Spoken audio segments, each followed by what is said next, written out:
Long before Formula One became a global spectacle, American cinema was already building its own mythology on the open road. Go ahead, throw it!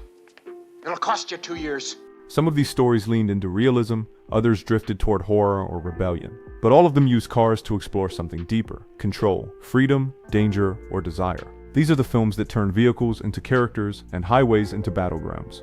American Graffiti follows a group of teenagers drifting through one last night of summer in a small California town, where the streets glow under neon lights and every engine reveals like a call to freedom. The story floats between characters like Steve, who's planning a future he isn't quite sure he wants, Kurt, who spends the night chasing a woman he only glimpsed through a windshield, and Milner, whose cool is tied to the fading power of his hot rod and reputation. It's a story about transition between youth and adulthood, between one America and another, and it captures the uncertain hope of a generation waiting for something to begin. George Lucas shot the entire film on a tight budget, mostly at night in actual town streets, which caused chaos with local traffic and forced the cast and crew into an intense schedule. Harrison Ford refused to cut his hair, so Lucas gave him a cowboy hat to hide it, which ended up giving his character an extra layer of swagger.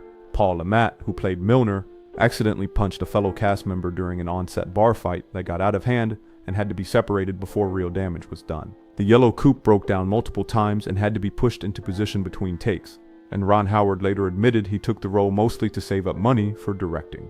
What ended up on screen was something that didn't just reflect the early 60s, it immortalized them. Grand Prix follows a group of Formula One drivers as they race across Europe chasing glory, love, and survival in a sport where a single mistake can end everything.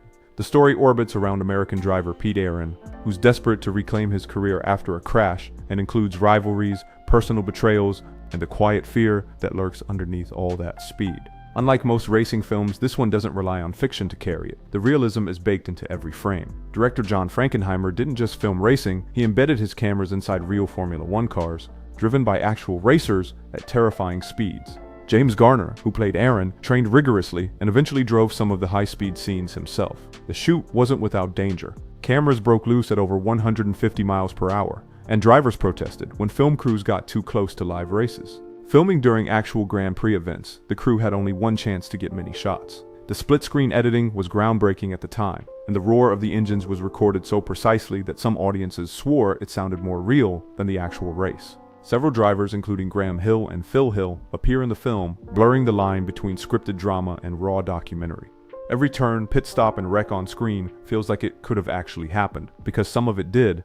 The car takes place in a quiet desert town where everything changes after a jet-black Lincoln Continental begins terrorizing the roads. There is no driver behind the wheel, no explanation for where it came from, and no way to reason with it. As the death toll rises, the local sheriff starts to understand that this isn't just a dangerous vehicle on the loose, it's something unnatural, driven by a violent force no one can see or stop.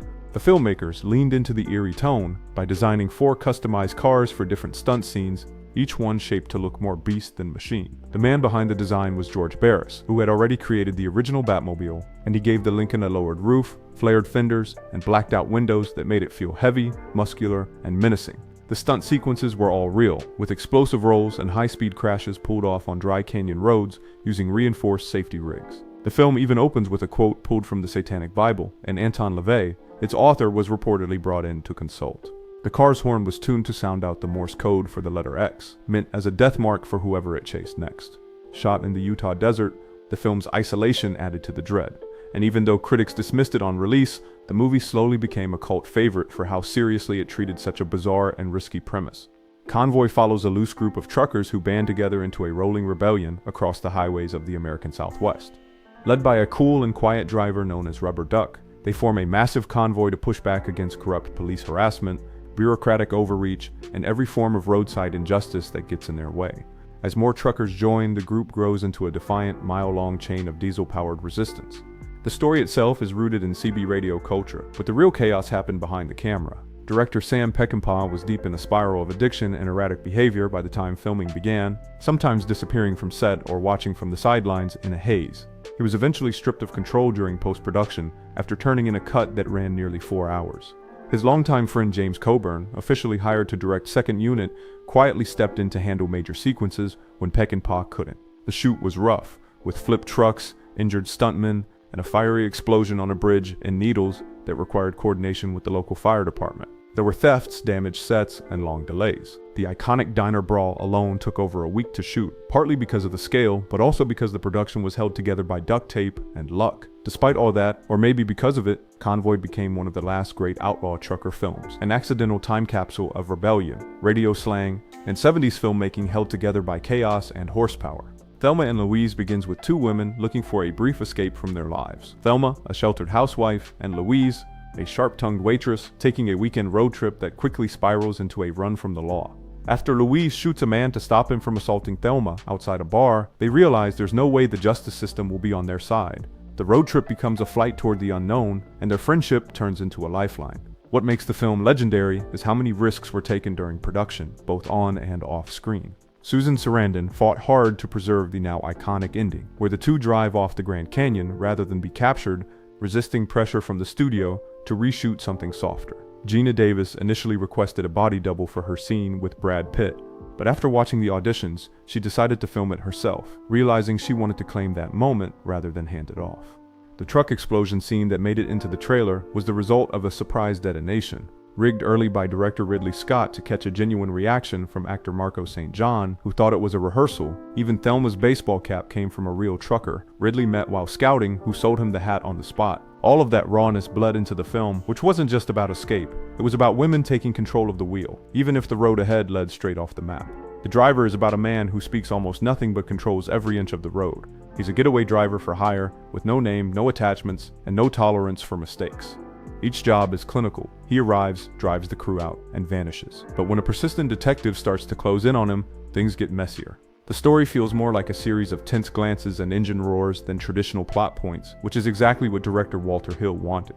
He stripped the characters down to archetypes: the driver, the detective, the player, because he wasn't making a crime film. He was making a Western disguised as a car movie. The studio hated the idea and tried to kill the project multiple times. Ryan O'Neal wasn't their first choice, but Hill wanted an actor who didn't talk too much and could play cool under pressure.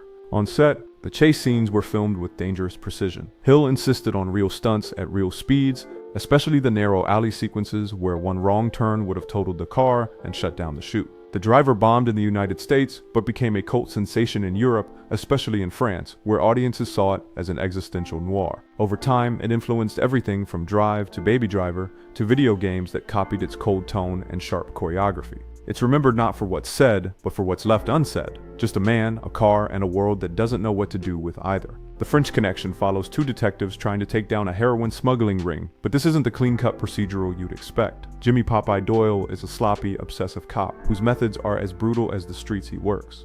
His partner Cloudy tries to keep things balanced, but the deeper they dig into the case, the more violent and unpredictable it gets. The famous car chase, where Popeye barrels through Brooklyn under an elevated train, was filmed without city permits in real traffic.